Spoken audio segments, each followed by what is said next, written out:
This video is brought to you by patreon.com/worsttake. Get access to exclusive live streams and Discord servers, on-screen shoutouts, and early access to some videos when you join now. Help make sure that we can continue to make content like this by supporting the Patreon. Links are in the description down below.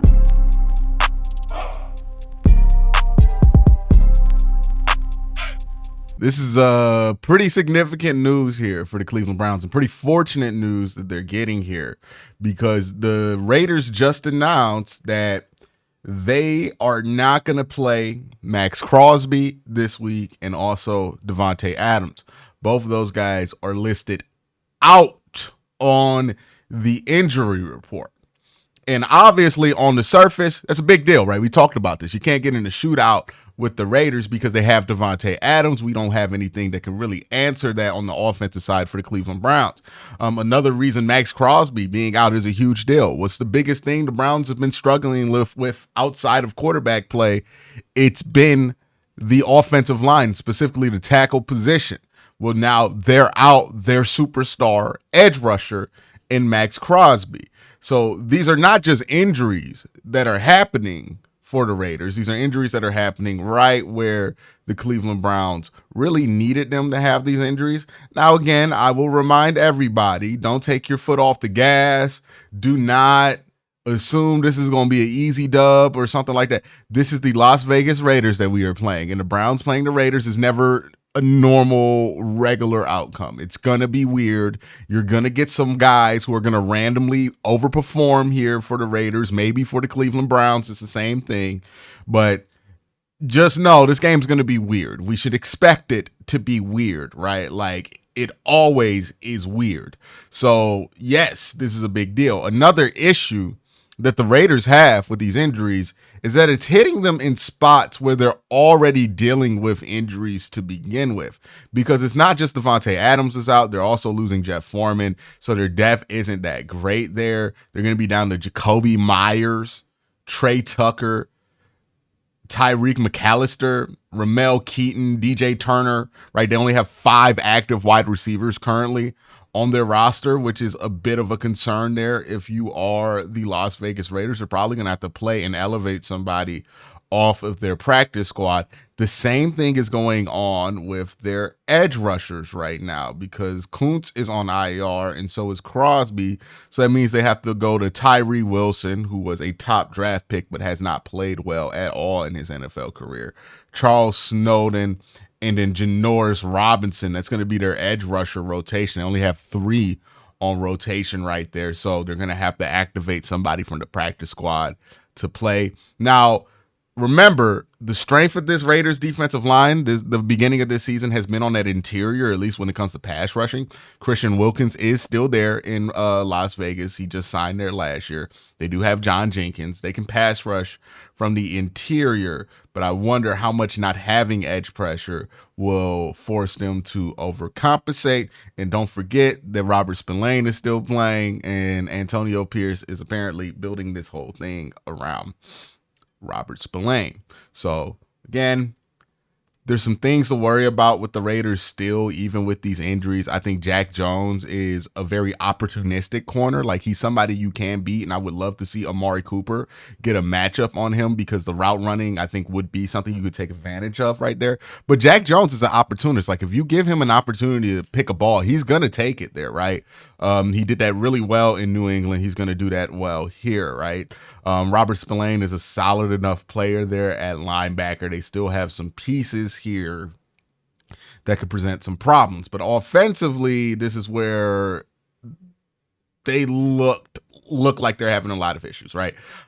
Their starting right tackle, Thayer Munford, is questionable for this game, so like he might not even play. They might have to go with DJ Glaze in this game. The right guard is Dylan Parham. And then they have Andrew James, Cody Whitehair. Like, it's already not the greatest offensive line to begin with. They do have Brock Bowers to look out for.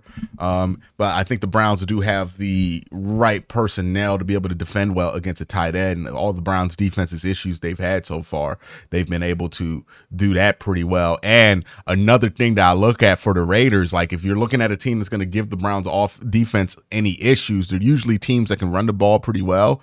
The Raiders are one of the worst run teams in football. They had bad rushing performances versus Los Angeles, which is expected. They have a really good defense. Baltimore, who has not been as good as you would think Baltimore would be this year, especially against the run. In Carolina, they didn't do a great job of running the football, and Carolina is somebody that you usually can run the football against. So there are holes to exploit here for the Cleveland Browns. But the Raiders' injuries problems aren't just limited to Max Crosby and Devontae Adams, right? He did not practice today. He's not going to play. They ruled him out. Same thing with Max Crosby. They ruled him out. And obviously those are going to be the two names to get headlines. But I feel like the Browns have finally ran into a team that is just as injured as they are, or just as unlucky as they are when it comes to injury. Again, this game's going to be weird. And this is part of the weirdness starting into it. So just let you know, this game is telling you right now, before we've played a single down, hey dog, this gonna be weird. Expect weird. So when you come into the chat, when you come to the live stream Sunday, just be ready for the weird and hope it rolls your way. The Raiders also have other injuries here. A linebacker, one of their starting linebackers, has not practiced all week. Thayer Mumford, one of their starting offensive tackles, has not practiced all week. He is questionable. And remember, they ruled out Devontae Adams, and Devontae Adams has practiced this week. The Cameron Richardson has not practiced all week either. So they could be out even more players as they go into this week. Michael Mayer, I believe he was ruled out too for personal reasons here. Cleveland Browns right now, the players that they've ruled out are the ones that we expected, right? Jed Wills not going to play this week. That's kind of expected. Keep your eye out for Dalvin Tomlinson on the injury report because he didn't practice on Thursday. No word on if he practiced today. Pierre Strong is out. Doesn't matter. Pierre Strong was never going to play in this game. Jeremiah Owusu-Koramoah on the injury report, but definitely going to play here.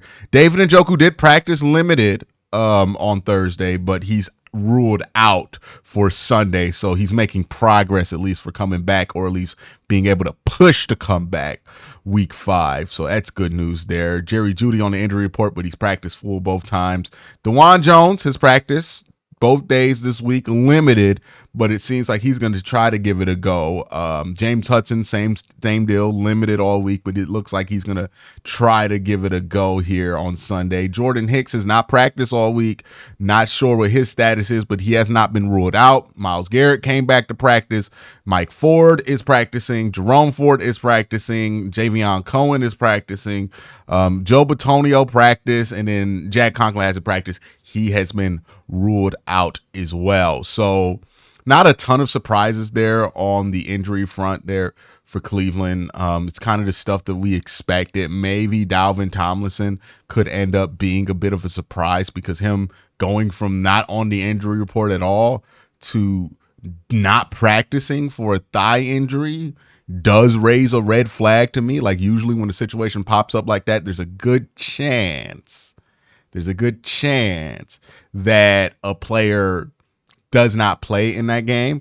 Jordan Hicks did come back to practice Friday, so there's a good chance that he could give it a go, but there's also a chance that he may not play either. And then Kadarius Toney practiced, but he's still on the practice squad. I know some people are talking about it's going to be Kadarius Toney's debut. I think people are misreading what that line says there. Kadarius Toney's still on the practice squad. Still not going to be active. I guess he just hasn't been practicing with the team, and this is the first time he has. I guess he's coming back from an injury that we did not know about. So Kadarius Toney practicing with the team for the first time. We'll see if that turns into anything. I don't know if it does, but the fact that the Browns were willing to wait like 2 weeks for him to come back to the practice field, and he's a practice squad player, that might indicate that he might have a plan. They might have a plan for him to actually play, contrary to my belief, at least. But Jack Conklin, Jed Wills, David Njoku, Pierre Strong all have been ruled out, have not practiced this week. I think David Njoku did practice one day, Thursday, but he did not practice Friday. So that's kind of the injury update for the Cleveland Browns. It definitely leans way more in the Browns' favor than it does for the Raiders. The Raiders are possibly going to be out like a bunch of starters in this game. We're talking about potentially not having your superstar wide receiver, potentially not having your right tackle, your backup tight end.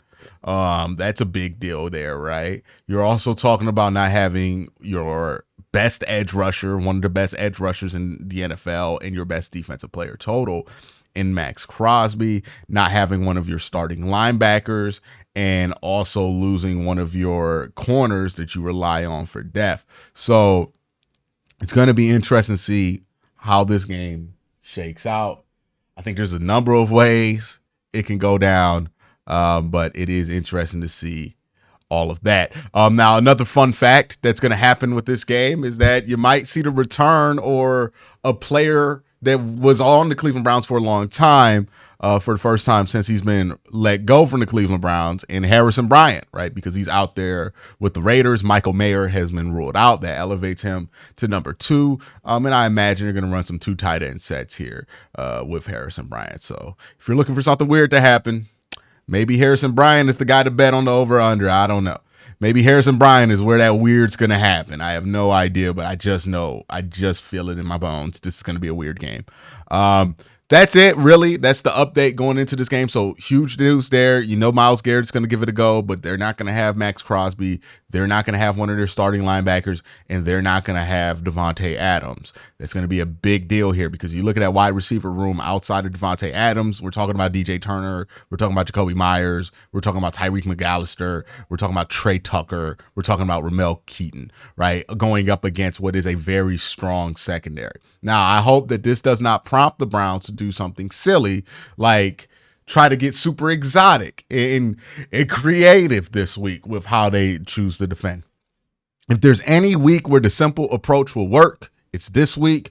I would go out there in man coverage and force Gardner Minshew and those wide receivers to beat it. And then if Gardner Minshew starts beating that, then we can talk about changing it around and having something else in. But I just don't believe that you can beat the Browns corners one-on-one straight up with these wide receivers. And I hope that they give those Browns corners a chance to win that matchup there, because I truly believe if you do that, you're going to be able to win on the line of scrimmage, and you're going to be able to dictate the pace of this game and put Gardner Minshew under pressure. I know a lot of us are thinking about what happened last time the Browns played Gardner Minshew. He went off against the Cleveland Browns. I think he almost threw for like 400 yards or something crazy like that, right? Like a number that he doesn't normally achieve. He had a great game against the Browns last year when he was in Indianapolis. And I think that's something that we should consider is on the table, right? 15 of 23 for 305 yards, 2 touchdowns and an interception.